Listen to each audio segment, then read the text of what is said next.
목회 서신 126 온전한 마음과 기쁜 뜻. 팔순이 넘으신 아버님은 50살에 안수 집사가 되셨습니다.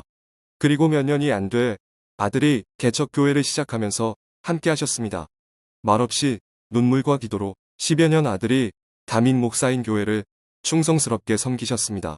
교회가 조금 자리를 잡은 60 중반 아들에게 부담이 될까 타지로 이사를 하며 선배 목사님이 계신 교회로 임명하셨습니다. 그렇게 아버님 생애 세 번째 교회를 섬기며 70을 넘기셨습니다. 그리고 선배 목사님의 제안으로 명예장로에 추대되셨습니다. 한참 교회를 앞서 섬길 시기에 아들 뒤에 그림자처럼 숨어 계셨던 아버님, 선배 목사님과 교회가 그 수고를 기억하고 명예를 세워주신 것입니다. 아버님이 명예장로로 추대되던 날, 목회자가 아닌 아들로서 아버님의 수고를 하나님이 알아주시는 것 같아 감사했습니다. 그리고 얼마 지나지 않아 아버님 댁에서 함께 식사하던 자리에서 아버님이 하신 뜻밖의 말씀은 저를 당혹스럽게 했습니다. 이제 장로가 되었으니 목사님한테도 할 말을 좀 해야겠다. 저는 정색을 하고 아버님께 간곡히 부탁했습니다. 절대로 목사님과 교회에 거침이 되시면 안 됩니다.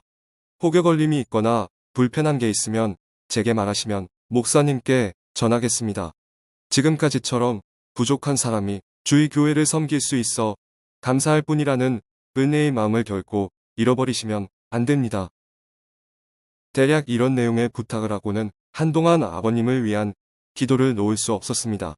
감사하게도 아버님은 아들의 말을 받아주셨고 아들 목사보다 담임 목사님을 위해 먼저 기도하는 장로로 팔순의 노고를 이끌고 예배당을 지키고 계십니다. 그저 감사할 뿐입니다.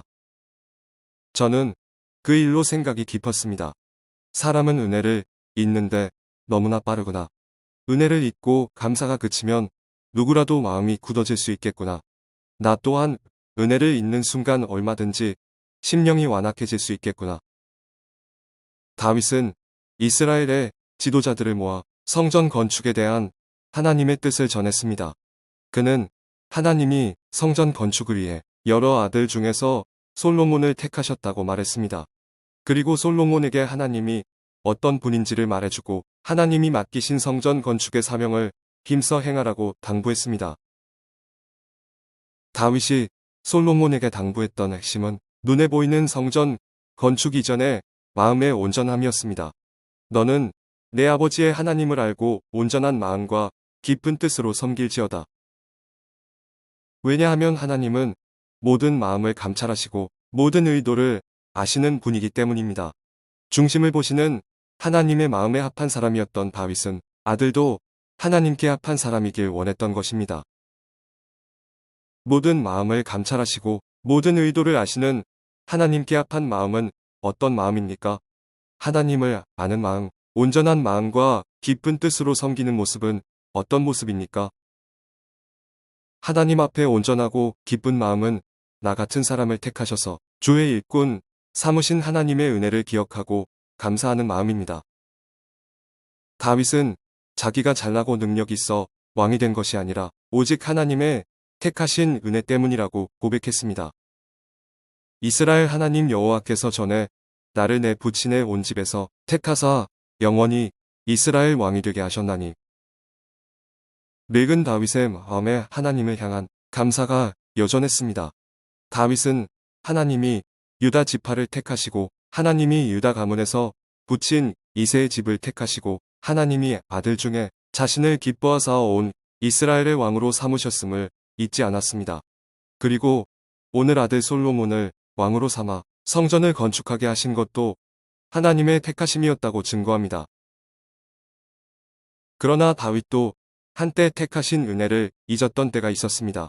다윗이 밧세바의 일로 죄악에 빠졌던 때 하나님은 선지자 나단을 통해 그가 범한 죄의 본질이 그를 왕으로 삼으신 하나님의 은혜를 잊고 하나님을 업신여긴 것이라고 책망하셨습니다. 그날 다윗은 처절한 눈물의 회개와 함께 은혜를 아는 감사의 마음을 회복할 수 있었습니다. 무엇을 하든지 온전한 마음으로 섬기고 있습니까? 어떤 자리에 있는지 깊은 뜻으로 섬기고 있습니까? 나의 나된 것이 하나님의 은혜임을 잊지 않고 있습니까? 하나님의 택하심의 은혜가 나를 이곳에 세우셨음을 중심으로 감사하고 있습니까?